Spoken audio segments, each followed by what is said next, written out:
Hello friends, I am doctor Pankaj. और आज इस वीडियो में हम लोग डिस्कस करेंगे कि दिल्ली के जो गवर्नमेंट मेडिकल कॉलेजेस हैं उनका फ़ी स्ट्रक्चर क्या है और दिल्ली में अभी एमबीबीएस के स्टूडेंट्स के लिए क्या बॉन्ड लागू होता है। अच्छा, वीडियो शुरू करने से पहले मैं आपको बताना चाहूँगा कि हमारा एक फेसबुक पेज है नीट यूजी गुरु के नाम से। आप चाहें तो इसको ज्वाइन कर सकते हैं for latest NCERT based MCQs. हमारे जो पिछले 2 साल से हम लोग जो एमसीक्यूज़ डाल रहे हैं उसमें से काफ़ी सारे एमसीक्यूज़ नीट में आ भी चुके हैं और आते रहते हैं, आए भी हैं। तो यहाँ से आप फ्री में काफ़ी अच्छे एमसीक्यूज़ को असेस कर सकते हैं। और दूसरा, इस ग्रुप पे हम time to time important informations भी डालते रहते हैं।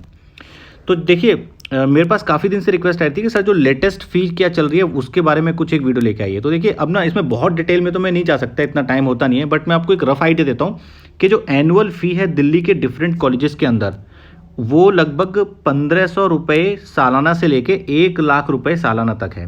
मतलब इसका मतलब है कि कुछ कॉलेजेस में फ़ी कम है, कुछ में ज़्यादा है। तो हम देखते हैं कि वो किस तरीके से है।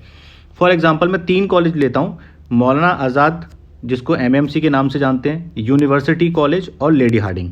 इन तीनों के अंदर जो फ़ी है वो लगभग वेरी करती है 1500 रुपये साल से लेके 6000 रुपये पर साल तक। जैसे कि जो आपकी मौलाना आज़ाद के अंदर फ़ी है वो मेरे ख्याल से शायद 1600 कुछ है, और लेडी हार्डिंग के अंदर जो फ़ी है वो 1300 कुछ है। ऐसे ही जो यूसीएमएस है उसके अंदर शायद 5600 रुपये सालाना फ़ी है। तो ये फ़ी काफ़ी कम है, किसी भी कॉलेज की फ़ी 6000 से ज़्यादा नहीं है इन तीनों कॉलेजेस की। तो आपको एक रफ आइडिया लग जाएगा कि भाई इन कॉलेजेस में हमें सालाना मैक्सिमम 6000 रुपये देने हैं। दूसरा, वर्धमान महावीर मेडिकल कॉलेज जिसे आप सफदरजंग हॉस्पिटल के नाम से जानते हैं, जिसमें मैं भी काम करता हूं।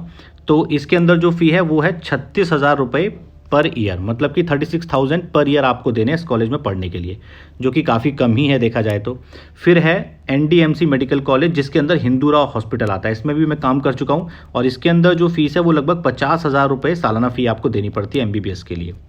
उसके बाद जो सबसे ज़्यादा फ़ी है वो है बाबा साहब अंबेडकर मेडिकल कॉलेज। इसके अंदर जो फ़ी है वो 1,01,01,000 रुपये पर ईयर की फ़ीस है, मतलब कि 1,01,000 रुपीज़ आपको लगभग मोटा मोटा 1 लाख रुपये एक साल में देने होंगे। तो देखा जाए तो ये कॉलेज है जिसकी सबसे ज़्यादा फ़ी है दिल्ली के अंदर। पर फिर भी अगर देखा जाए तो जो प्राइवेट मेडिकल कॉलेजेस होते हैं जहाँ पे कि तो 25-25, 30-30 लाख रुपए एक साल की फ़ी है, उनसे तो काफ़ी हद तक ये फ़ी कम है। और इसको तो अगर कोई बच्चा ये समझता है कि ये 1 लाख रुपए फीस ज़्यादा है तो इसको भी लोन आराम से मिल जाता है इस फीस के लिए, कोई दिक्कत आएगी नहीं आपको। मतलब कि अगर देखा जाए तो लगभग 5 से 5.5 लाख में इस कॉलेज के अंदर आपकी 5 साल की एमबीबीएस कंप्लीट हो जाएगी। और सबसे लास्ट कॉलेज एम्स दिल्ली। तो एम्स दिल्ली के बारे में मैं बात ही नहीं करूँगा कि एम्स की जो फीस होती है मैंने चेक नहीं की, पर मैं जानता हूँ किसी भी एम्स की फ़ी ना 500-600 रुपये से ज़्यादा नहीं है, बहुत हुआ तो 1000 रुपये। एम्स की फ़ी सबसे कम रहती है साल में आपको। जब मेरे टाइम में 3-4 साल पहले मैं देखा था शायद 345 रुपये साल की फ़ीस थी। तो एम्स को तो आप मत ही काउंट कीजिए, उसकी फ़ीस तो ना के बराबर होती है, उसमें तो कोई डाउट ही नहीं है। अब देखते हैं कि भाई दिल्ली के जो कॉलेजेस हैं उनमें बॉन्ड का क्या स्ट्रक्चर है। और मैं बता दूं इसमें एम्स का बॉन्ड लागू नहीं है, एम्स का बॉन्ड मैंने चेक नहीं किया, पर बाकी कॉलेजेस का जो बॉन्ड है मोटा मोटा क्या है कि आपको 3 लाख रुपए का बॉन्ड साइन करना पड़ता है। अब वो 3 लाख रुपए आपको कब पे करने पड़ेंगे, वो 3 कंडीशन है। या तो कोई स्टूडेंट एमबीबीएस ज्वाइन करता है और एमबीबीएस ज्वाइन करने के बाद वो बीच में एमबीबीएस को पूरा किए बिना छोड़ देता है तो उसको 3 लाख रुपए की पेनल्टी देनी पड़ेगी। उसके बाद अगर किसी बच्चे का एडमिशन होता है और उसको यूनिवर्सिटी द्वारा टर्मिनेट कर दिया जाता है, मतलब यूनिवर्सिटी उसे अपने कॉलेज से निकाल देती है। क्यों निकाल देती है? या तो अनसेटिस्फैक्ट्री परफॉर्मेंस हो या उसने कोई मिसकंडक्ट किया हो, तब उसको निकाला जा सकता है। और तीसरी कंडीशन क्या है कि अगर किसी स्टूडेंट को कोई कॉलेज अलॉट हुआ, सपोज करो किसी को कोई कॉलेज मिल गया और उसने वो कॉलेज, जब भी आपको कॉलेज अलॉट होता है ना, आपको एक पर्टिकुलर डेट के अंदर उस कॉलेज को ज्वाइन करना होता है। फॉर एग्जांपल किसी को बोला गया कि भाई आपको 1 अगस्त तक कॉलेज ज्वाइन कर लेना है और उसने ज्वाइन नहीं किया, तो उस केस में भी उसको 3 लाख रुपए का बॉन्ड देना पड़ेगा। ओके। हाँ, कभी कभी क्या होता है कि किसी को फर्स्ट काउंसलिंग में, फॉर एग्जांपल किसी को फर्स्ट काउंसलिंग में हिंदूराव मेडिकल कॉलेज मिला और उसको सेकंड काउंसलिंग उसने अपेयर की तो उसको मिल गया आपका मौलाना आज़ाद मेडिकल कॉलेज। तो ऑब्वियसली क्योंकि मौलाना आज़ाद मेडिकल कॉलेज ज़्यादा अच्छा है तो जो स्टूडेंट है उस कॉलेज में जाएगा।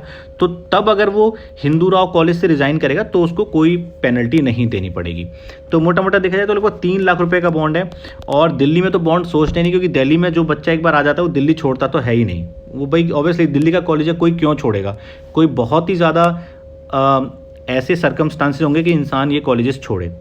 तो अब अगर हम इसकी समरी देखें तो दिल्ली में जो सबसे सस्ती फ़ी वाला कॉलेज है वो लगभग 1345 रुपये फ़ी है शायद, Lady Hardinge Medical College, Lady Hardinge की। और सबसे ज़्यादा जो फ़ी है वो है 1 लाख रुपये, जो कि है आपकी भीमराव अंबेडकर मेडिकल जो कॉलेज है। और बाकी जितने भी कॉलेजेस हैं, ज़्यादातर कॉलेज चाहे वो मौलाना आज़ाद हो, लेडी हार्डिंग हो, यूसीएमएस, सबकी फ़ीस 6,000 के अंदर ही है। और हिंदू राव कॉलेज की फ़ीस आपकी 50,000 होगी, और एम्स की तो फ़ीस के बारे में बोलना ही नहीं है। तो ये एक रफ़ आइडिया है, आप अगर चाहें तो इस इन्फॉर्मेशन को चेक कर सकते हैं। mcc.nic एक वेबसाइट है, उस पर जाके सारी इन्फॉर्मेशन, वहाँ पे जाइएगा, वहाँ पे जब मेन पेज खुलेगा वहाँ पे आएगा एक ऑप्शन आएगा पार्टिसिपेटिंग कॉलेजेस। पार्टिसिपेटिंग कॉलेजेस में आप जाएंगे तो सारे इंडिया के जितने मेडिकल कॉलेज हैं सबके नाम आ जाएंगे, उनके सामने उनके बारे में और उनका बॉन्ड लिखा होगा, आप जाके आसानी से उसको डाउनलोड करके पढ़ सकते हैं। तो इस वीडियो को यहीं पे एंड करते हैं। Thanks for watching my video.